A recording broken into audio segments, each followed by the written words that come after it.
আমি এখানে আসি, তারপরে আমি এই পর্যন্ত আসি, পরে খেয়াল করি তারপরে আবার চলে যাই, তারপর আবার আসি, তারপর নিচে দেখি লাশ।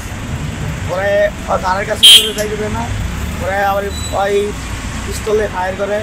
ওর একটা গাড়িও দাঁড়াই দেবে না, হুন্ডার দাঁড়াইছিল, এটাও দাঁড়াই দেবে না, আর এখানে পিস্তল নিয়ে ফায়ার করে।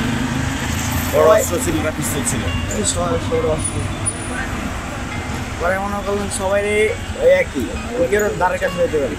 ওখানে মনে করলেন প্রথম সে এখানে বসে দেওয়ার পর সে একটার পর একটা দেখি বিড়ি দাঁড়াইতেছে, বিড়ি দাঁড়ায় খাইতেছে, আর খালি লাল একটা কাপড় ছিল হাতে নিচে বাঁধতেছে আর সরাইতেছে, আর বারবার খালি মনে করেন যে হাঁটাচলা করতেছে। বলতে কি জানি বলতেছে তা বলতে পারিনি।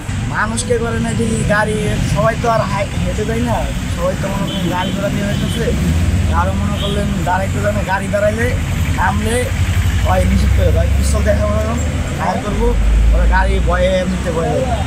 গুলি করার পর লাস্ট যখন পিস্তলে দেওয়া, তারপরে রাস্তার মাঝে বসছিল, বসার পর দেওয়া এদিকে ফিরে বসছিল, তারপর বিড়ি টানতেছে, তখন পিছন দেওয়া ওই পুলিশ আসছে তাদের